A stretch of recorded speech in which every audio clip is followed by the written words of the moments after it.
All right, everyone. We today, String and I are answering questions from the audience about our marriage and how we handle things in our relationship and marriage. And String is voluntarily doing it. Nobody has dragged him into this. Is that correct? I'm voluntarily wearing a shirt at 9 a.m. on a Friday morning. You look really handsome in a shirt. Yeah. Thank you. Anyway, so if there are any questions that pop up, I'll be reading them from my phone. If they pop up and we feel like we talked about this, because String and I did a whole series, a 3-part series about our relationship, how we met, how we got into a relationship, engaged, marriage, polarity, stuff like that. So we're going to direct you there. But let's get into questions. The first question is about finances. So the question is, how do you and String handle it when it comes to finances in your marriage? Most of my friends in their marriages are 50-50 or both have separate accounts, bank accounts, and I heard all the women say, in case something happens, I want to be covered. I think for us, we have a common account. And Yeah, we're not 50-50. We have a common account. I mean, what we do each month is we have what we call a splurge. It's from a book I read called The Barefoot Investor, and he said, your splurge, what's the money that you can burn? You just know this is your spending money without guilt on a monthly basis. So I just transfer to Anna, to me. So they're the only personal accounts that we have, because Right. so we can access it on on a card thing. Yeah. And then this is just money, spending money for whatever we want. But our money, we do it together. It's not 50-50. Yeah, and I think both of us find it quite strange when accounts are separate in a marriage and a family. I mean, everybody can do whatever they want, but I mean, for me personally, I think String agrees that we're more of a traditional view sense that, once you become a family or you're engaged or married and things are serious, especially when children are involved. I mean, you are a family unit and we have a common goal together and our money is our money. It's been like that So- since we got married. Yeah. Yeah, since we got married. I think even before. No, it wasn't. No, it was after we got married, and then when we moved to Yeah. Australia, because that's when we're like, okay, we're in a country where we can open up bank accounts. We're traveling before Well, the that. thing is that, when people date, obviously it's all separate. And then when they get into a relationship, in a relationship, there's so many things that are intertwined. And then I feel like from then, it's a really weird conversation, like who's going to pay for what?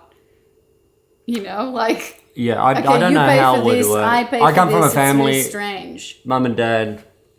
It's one. Yeah, it's one. it's It's a one family, account. and we're building together towards something, whether it's buying a house, whether it's, vacations. So we don't separate mine or yours. It's just all together. And String manages the finances, and he tends to think that he does it because I can't, or I'm just gonna spend everything. You can, but I'm very analytical. So for me, it's like I look at the numbers. I look at everything. But I think what you don't consider, and this comes from you just being a man and living sometimes in a bubble, what you don't consider the reason why I don't you. care of finances. The reason why I don't care about finances, I think it's a Freudian slip. The reason why I do not take care of the finances in our families because it's division of labor. I take care of so many other things that in how I take care of our family, like what are we going to eat every day? What are the kids going to eat? What goes into lunch boxes and school and supplies and laundry and sheets and cleaning? So it's that division of labor that happens in every family. And so while you take care of the money, the rubbish, all the manly things that need to be done around the house, you're dealing with bills and contracts, I deal with everything that's inside the house. Look, from the family that I That's come how we with, do it. it's Yeah. always been together. I wouldn't even know, how would you navigate with when kids come up and you're going to buy them something? Well, You maybe- go, well, maybe you should go ask. talk to mum or go talk to Yeah, dad I don't for the know. money. That's- I don't know how that's to. weird. I Yeah. don't know how it works. So That's how we do 50-50 it. is- Yeah. Next, Simone has had quite a few questions, so let's go through them one by one. Number one, how do you sustain polarity as working partners? How do you sustain polarity? Back to the question, how do we sustain polarity as working partners? I guess, yeah, I think the question is more like, how do we work together every day in the business? And obviously we've got conflicts and things, and sometimes I say goodbye and end the Zoom meeting. Yeah, that's happened. Oh, So how it do hurts we... me so much when you... Yeah, whatever. How do we switch?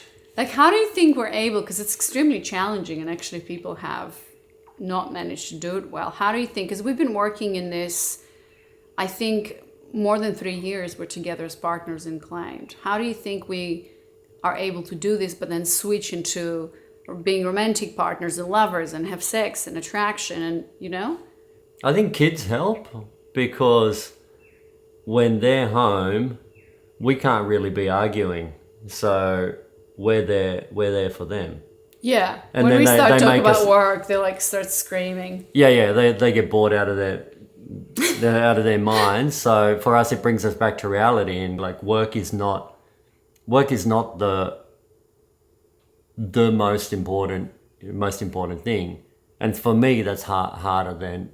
Yeah, when Yeah, you said probably. that, I'm like, really? Because it seems like for you it is. Well, I know it's Well, family, it seems, but and I know my faults. Like I will work, yeah. and I'm aware of that.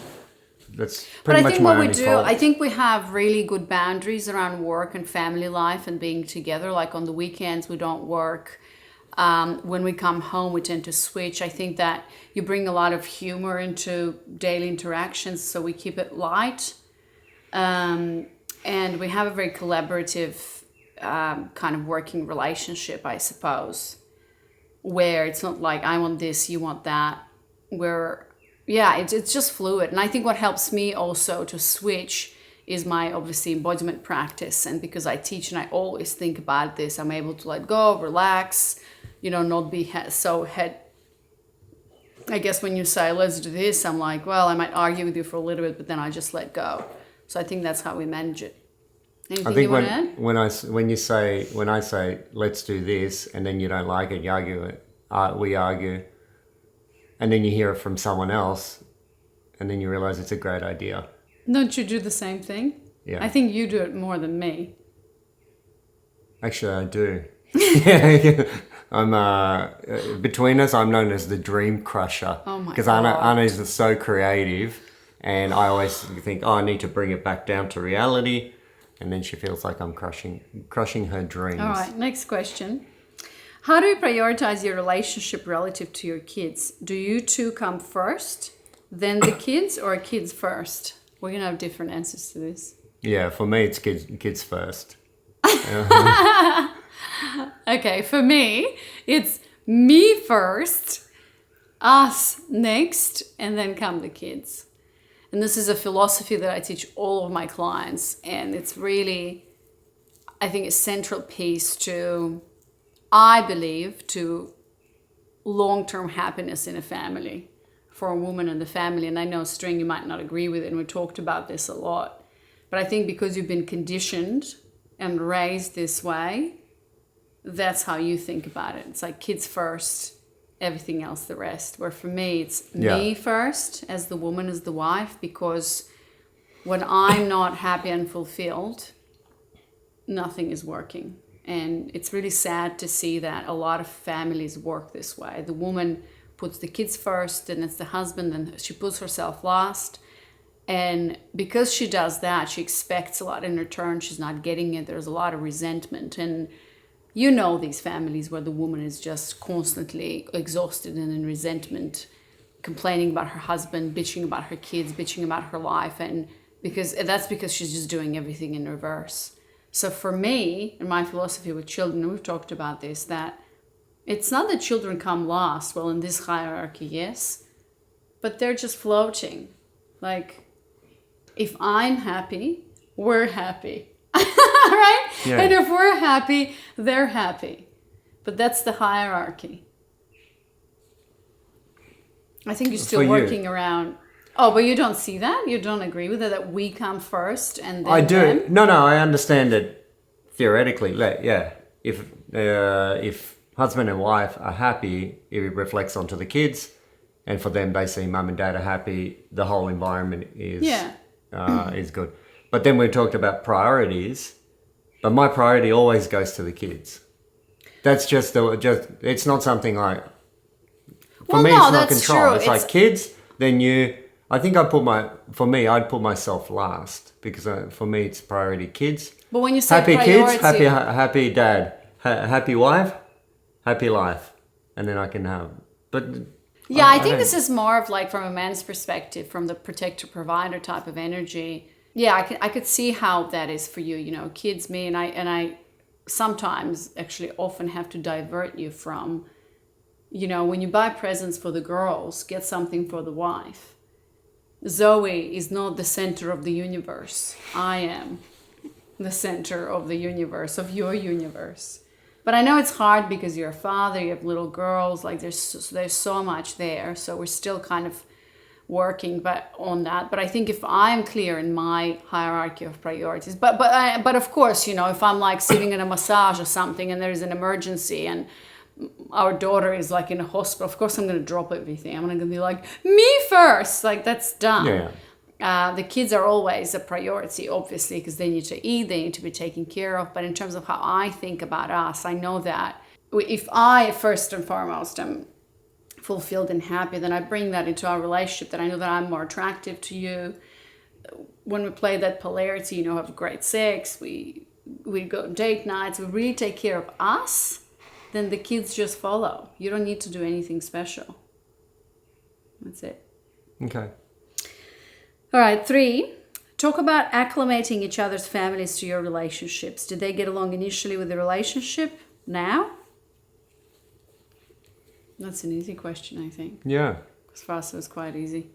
Yeah. Well, our families also live in different countries. Yeah. So our families met. I met your dad and your sister and brother-in-law when we were living in Barcelona.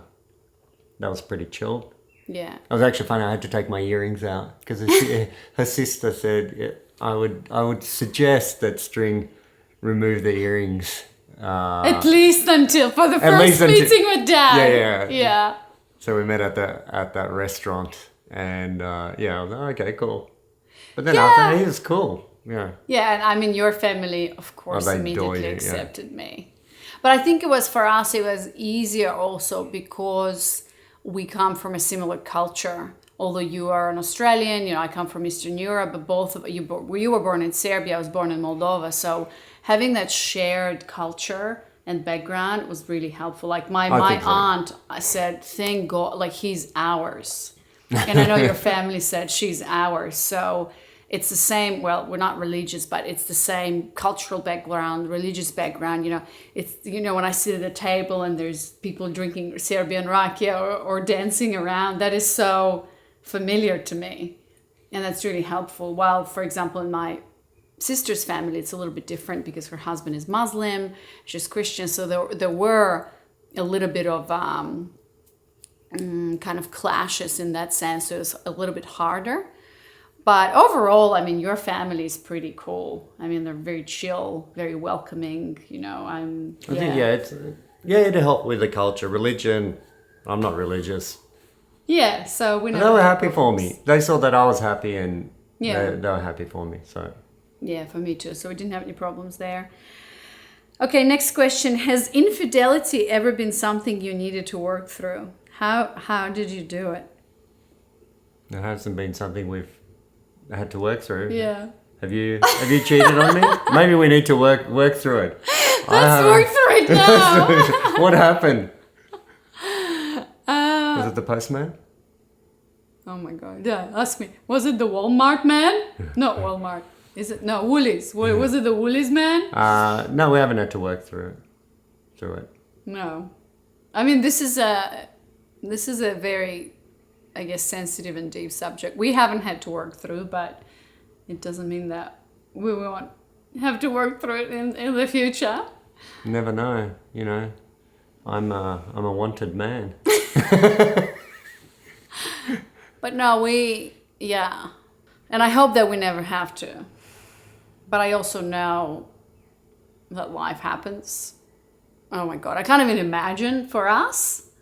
But if it would happen, I mean, it would definitely shatter so many things. But I know that life happens, you know, and I know that cheating happens either because it was a dumb, silly mistake that people sometimes do, or it's actually something serious. And if it's a dumb, stupid mistake, which I heard the psychologists talk about and I agree, don't burden the other person with your stupidity and bear the consequences of it. She actually said most people can't deal with the guilt and they feel like they're going to help the situation to be honest. And her advice, I forgot what her name was. Her advice was, don't pass on your burden because you feel the guilt, to pass on that, not to pass on the guilt, but to pass on the trauma or the betrayal to the other person. You can either live with it or you can't. Yeah, some people will completely disagree with that because they believe in honesty. But I think that honesty is a really, what's the word I'm looking for?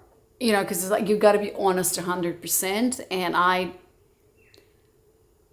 don't know. It just feels to me that you don't. Sometimes you don't.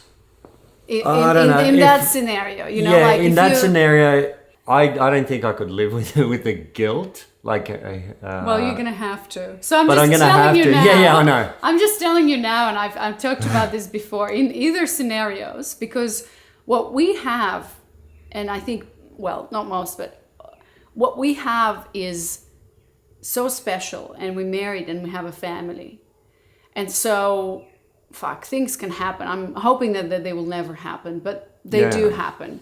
Yeah. And it sucks, and it's like, it's bad, right? But for you to come home, or for me to come home for something like this where I can't live with it, and then I have to bring that into the family, and I think that most of the time it breaks the family apart. It's not fair, because you in that moment made a stupid, shitty decision, and now you feel guilty, and therefore, I don't think that's the right way to do it. So there you go, we talked about it. But I think that if that happens and it continues to happen, then that's a completely different story. Obviously, there's something wrong with marriage, like you're in love with somebody else, like that's a whole different scenario. I think that is very different, because then that's emotional. That's basically having a relationship with somebody else. And I'm not, just to be clear, I'm not advocating for go have a one-night stand on your trip, you know, because obviously... Who are you going on a date with tonight? I'm going with... How do you divide housework or the invisible work, like understanding what's needed for a grocery list versus who shops the list? Has String ever considered being a coach too? A coach? I don't know how that got into that, but... Let me show you the housework, okay? This is... Our kids have pulled out all the Christmas stuff. We are heading to Bali in 2 days, so and I think the cleaner's coming next week. Okay. So the housework. Let's answer the question about. She's looking after the, organising the. So we have help. A lady who comes here helps with the cleaning, but Anna's organising that. And, you can see how it's working out so far. This is as messy as it gets. Let's talk about String being a coach. We actually talked about it in bed last night, and we came up with an amazing name for String's next coaching business. What is it? Super duper coaching. Super duper coaching. No. Yeah, I can't. What did you tell me about you being a coach? I don't like working with people. You don't like people? I'm not. I know that skill set is not for me. I don't like listening. I just want to provide solution. If I say something, do this, rather than get to the bottom. What do you think is right, and how does it's working with people? It's not. It's not my thing. Yeah. Yeah. So yeah. Okay. So about housework, I think we already talked about this a little bit, but I think in our family, it's quite traditional kind of feminine, masculine roles. This is, I think, what we naturally gravitate to. And we never actually had to talk about this. We never had to sit down and say, you do this, I do that. I do the traditionally feminine roles and String does the masculine roles, which is I take care of, so she mentioned grocery shopping. We have a system in Trello. We have a Trello board for shopping. If anybody needs anything, they just put it there. I order all the online shopping. It's on me. We'll probably order it once a week. I also organize meals. We have a meal delivery service where they deliver it and then I cook it. I organize the cleaners. I'm the one who thinks about food, who's going to eat what and when. I just have it in my mind. I can multitask like that. I'm the one who... And organising kids, notifying daycare. Kids are not going to be schools, in. Doctor, clothes. Taking Zoe to the doctor today. You're like, okay, let me organise. Yeah, schools, clothes, what's in the lunch boxes, what's there, here, all the laundry, all the housework predominantly, the atmosphere in the house, the sheets, like all of that stuff, plants, all of that. And then String takes care of what? What do I take care of? Well, you take care of the finances, of the money, bills. You pay all the bills. You take care of the cars, appointments, everything around the house, like gardening, rubbish. You take out the rubbish. You fix things. So that's what we do, and we're kind of responsible for it. But it doesn't mean that I don't take out the rubbish, or it doesn't mean that you don't do the laundry or you don't cook, because this week you had to cook dinner twice, even though 3 times. Yeah. So it kind of flows, but the responsibility, that's how it's divided, and it's pretty organic, I'd say, and very flowing. We do the dishes together. It just flows, and it's very organic. It's it is teamwork, but it's not 50-50. You know what Zoe says? Teamwork makes the dream work. But, I don't think we've ever gotten into a conversation or an argument about, well, I did this and you do that. No, it's not a trade-off. That's why it's not 50-50. And this is 100-100, where I've got my own areas of responsibility and expertise, and then you have your own. And then we come together and we help each other in those areas. But that's how it works, and that's why it's organic, and we never, okay, I wash the dishes, you do this. It's easy. Easy one. Okay, so these are all Simone's questions. Thanks, Simone. This is a long episode. Next one. Wow.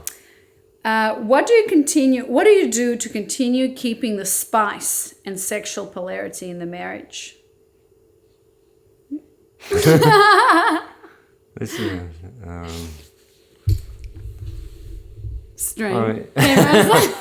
I don't like talking about these private. You don't like talking about things. sex? Yeah, no. What can you share?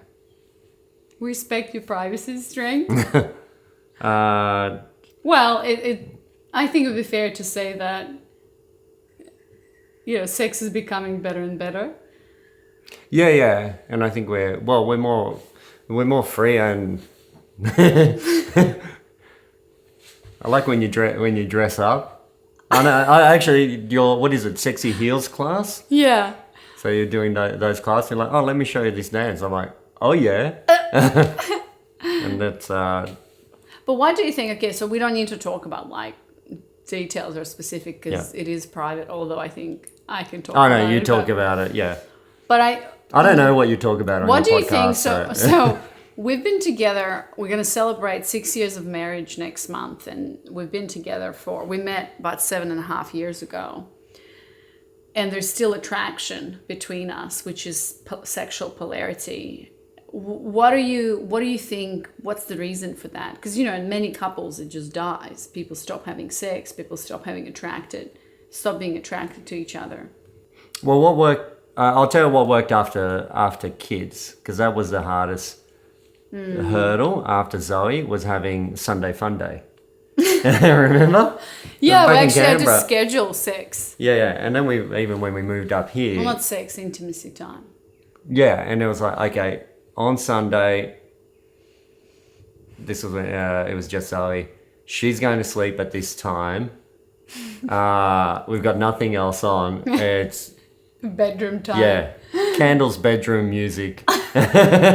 see what happens. Yeah, that was quite good for us because otherwise you're just so tired. And I think what happened also, maybe during that time, is when I had to ask you to do this, when our interactions in the bedroom, they're not like, there's no goal, although for you there is a goal. There's always a goal.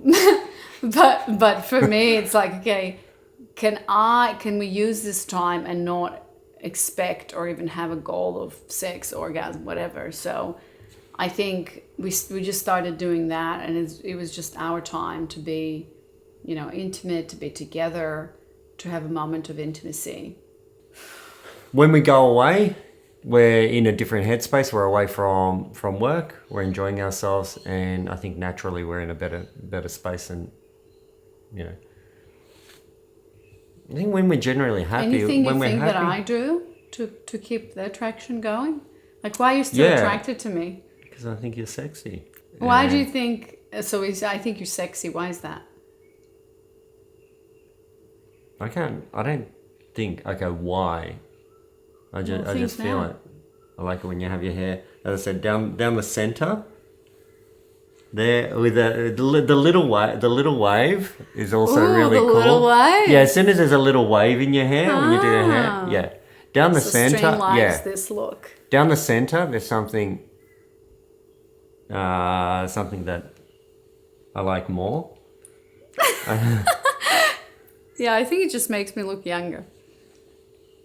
Well, it could be. I mean, that would be evolutionary for me being more attracted. From my side, I think, it's those things that I already mentioned. But now I'm going to Friday Sexy Heels class, and I went to 2 retreats with Holly Vedetsky that really brought me into my body and sexuality, and I came back and I stripped for string a few times, and it's really the connection to my own body. I feel like doing my feminine flows every day, keeping the polarity going in our relationship, I think is really important, and that's what keeps that spark and that attraction going for us, where I can feel like String's got it, he can take care of it, no matter what happens, we're safe, we're protected. I really feel his provider, protector energy. I do find it, we both exercise as well, so I do find it sexy that, he's just on top of it. He's got it. He's thinking about the future. He's thinking about the family. When things need to get done, they do get done. He's very ambitious and has a lot of plans for the future. And so, that's attractive, that I can trust you and I can surrender. Not 100% of the time, it's not perfect, because sometimes I feel the wavering in you, and that's a bit like...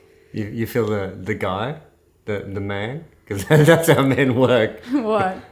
The wavering in me is like, oh, is this going to lead to there? To sex? It's just... No, I'm talking about wavering where you're lost. Oh. I thought that was a compliment. No. Oh. That wasn't a compliment. I was saying that, I find you very attractive, still physically, but also how you present yourself as a man. But it's not all the time, 100% of the time. I sometimes feel the wavering in you. The wavering meaning I sometimes sense that you don't know what to do, although you do hide it quite well, or you're not sure, or you just drop the ball. I don't know. Yeah, all of that happens and it's normal. But these are the moments where I'm like. But I think most of the time it's there. And I do dance. I love to dance and explore. And I think we've had quite profound moments in intimacy. We had some out of the body kundalini, I don't even know how, tantra stuff. I mean, for me personally. Not practicing. When we did the juice cleanse. Yeah. Oh Holy my God. shit. Yeah, 3 days without enough food created space for sexual enlightenment. Yeah. I actually did an episode about this that was a bit where crazy. I shared, but yeah, it's all of that. What famous couples do you admire? Where do you find inspiration as a couple or individuals when things get hard? Famous couple? I don't admire any famous couples. Yeah, I don't think I've ever thought of. I don't think about it. I think if someone said, is this a good relationship? Then I go, oh yeah, that's a great relationship. Yeah, but you never know what's happening in that relationship. So I think that famous couples is like a myth. It's not like it's a myth. It's like, I don't know these people. And all we see is what the media portrays. And most of the time it's a PR stunt. So we actually never know. I don't think most of the time. We just don't know. I mean, I don't know what's... Yeah, I don't even think about it. Well, we see like a couple's like, okay, one couple that comes to mind is like George Clooney and Amal Clooney, but men don't even, I think as a guy, you're not even connected to that. I think it's a... I read one article and it was George Clooney he wrote a letter to the media saying, please don't, I request, sincerely request that you don't take photos of our children. We are public face. We understand that we are public facing, and we can't. We have fame, but our children don't deserve to. With the nature of my wife's work, she's a litigator for terrorists and. I think she's like United Nations. Yeah, she's like something. High up, yeah. and he's saying this. Taking photos of our children puts their privacy, puts out who they are, and at risk. So I think he's like, I understand I'm famous, I can't stop that, but please, our children don't deserve. We want them to have as a normal life as they can. Yeah. Now that you brought that up, I was like, oh yeah, there are couples that you think about, like David and Victoria Beckham and but they're just famous couples. I'm like, I don't know whether I get inspired by them or admire, because I don't know them as people. Like, yeah, it's admirable that I think George Clooney wrote something like that. Cool. But like, I don't know what's happening in their relationship, I don't even think about it. Yeah. It's not something I think And about. The second part of her question was, where do you find inspiration as a couple or individuals when things get hard? I don't. I don't have inspiration. It's an interesting question. Yeah, I also don't. Like, inspiration when things get hard? I think we just, what do we do when things get hard? They don't get really hard very often, but when they do, what do? We talk about it. I feel through it. I communicate. Yeah, we make jokes after we have that. issues, yeah. It's frustrating. It can be frustrating for a little time, a couple of hours. Sometimes it can be a couple of days. Rarely, but very rarely. But we still need to carry on. We still need to get the kids up for breakfast. Have them for dinner. We've got responsibilities, and we are not the center of this universe right now. Because they're depending on us. Actually, so children can obviously escalate the shit. Like, if a couple isn't happy without kids, they're not going to be happy with children. And because we don't have any time for ourselves. But yeah, in a sense that because we've got all this responsibility, I could be mad at you, but kids wake up and need to have their, teeth brushed. So like, I'm going to go down and see your stupid face. But we're gonna have to talk about like who drops the kids off. But I think that in that we just bond, and then you can throw a stupid joke, and I kind of laugh, so we just get on with it. And I think because there's that family life, yeah, you're right. It's like whatever. Sometimes I remember I was so tired with children not sleeping, breastfeeding. I was like, I honestly don't have time. Like, I don't have the capacity to be angry or to talk about anything, Yeah. So it's really interesting how family life can just get on with it, So in fact, when people don't have children, I'm not saying you should have children for that reason, but yeah, there's something that happens when you bring children into the world, and like what you said, you realize you're not the center of the fucking universe anymore. Like, not everything revolves around you and your feelings. So like, just keep moving. Get kids to daycare. Go make dinner. Yeah. There's responsibilities. interesting. Like, okay, we got to keep going. I mean, even, I don't know. Before kids, we didn't argue much. Yeah, even before children we didn't When have, did but we I argue? think we had the space to like mull over it and kind of like, but I do have my embodiment practice, so I deal with a lot of my shit. I know how to sit with my own shit, but then bring it up to string if something doesn't feel right. But yeah, I think one of the things that you said that you found attractive in me is that I don't stay angry. Don't get angry very often, but also don't stay angry very often. Yeah. Yeah. Because I don't take things personally a lot. I have my embodiment practice to feel through it. And if it is something that I do bring it up to you for sure. And I know how to communicate it. All right, next question.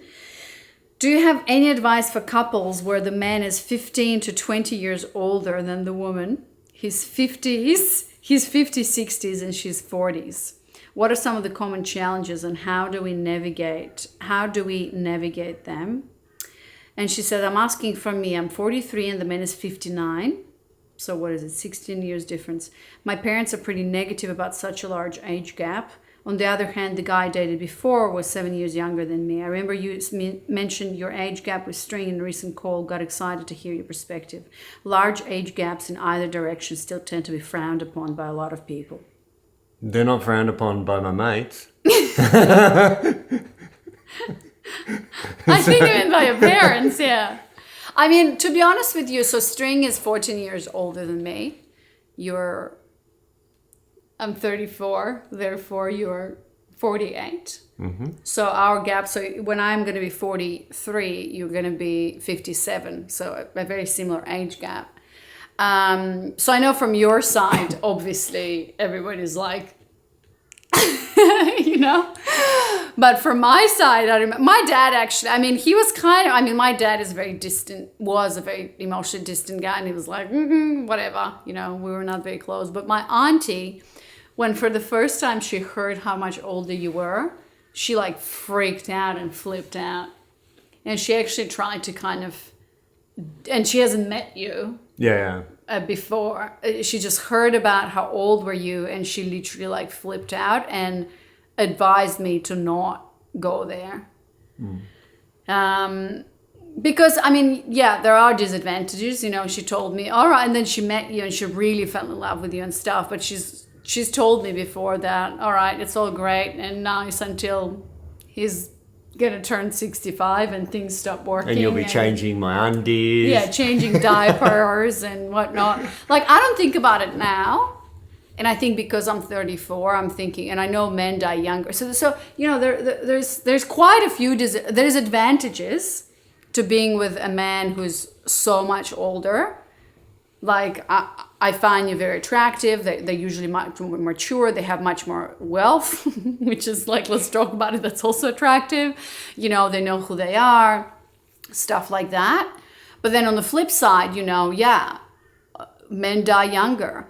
And you're going to be 65 and I'm just going to turn 51. And for me, things are still very much progressing. I'm still, middle-aged, But then sometimes I do think about it, how's that going to look like when you're 70 and I'm 55? You don't think about that. So for you, it's all in the advantages, I think. Maybe with a younger woman. Well, I still need to, for me personally, counts. I know that I need to keep myself healthy. I think that keeps you younger. I would do that. Yeah. I think I'd do that naturally. I would do that. That's hypothetical, but having young kids, I know if I want to live to an old age, I need to stay active. And we're also doing more because you are so much younger. So the traveling, when we're like planning stuff, I'm like, oh God, Imagine going, if and I you're was like, your no, I age. haven't lived all the, and you say, I haven't lived all these Yeah, experiences. like you've taken LSD. I haven't taken LSD yet. Can you imagine?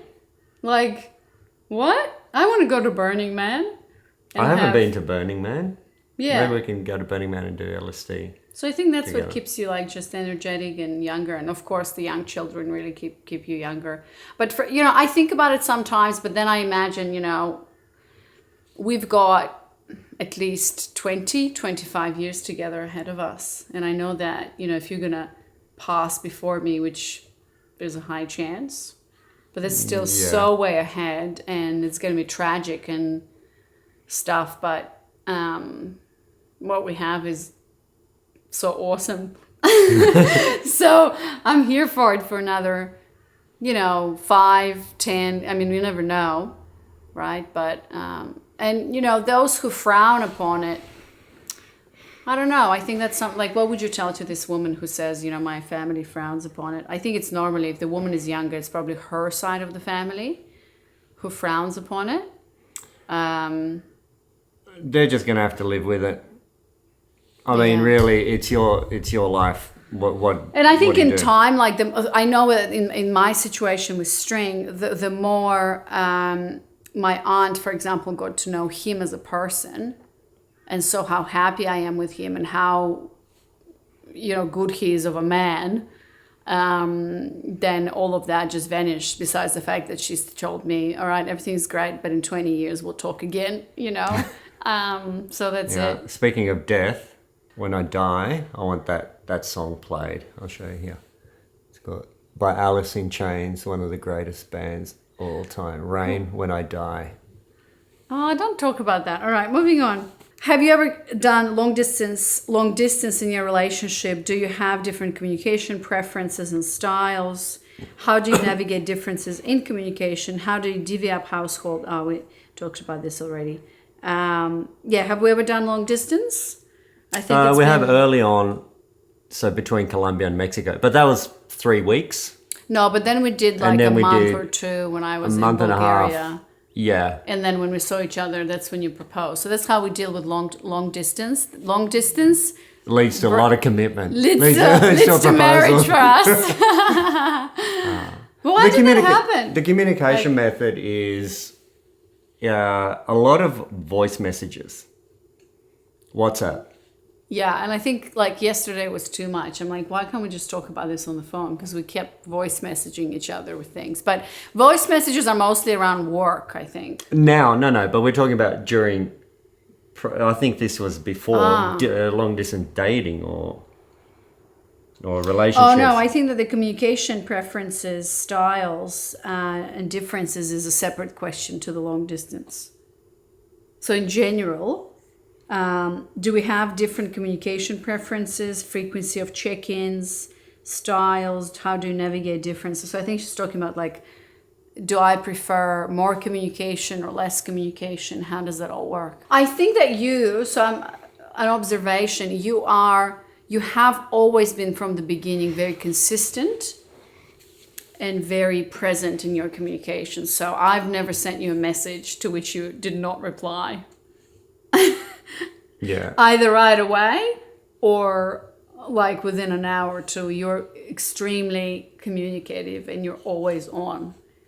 Yeah, it's because I don't like seeing things that I need to attend to later. If I see something, I need to get rid of it. It's basically an item. You get rid of me, you mean?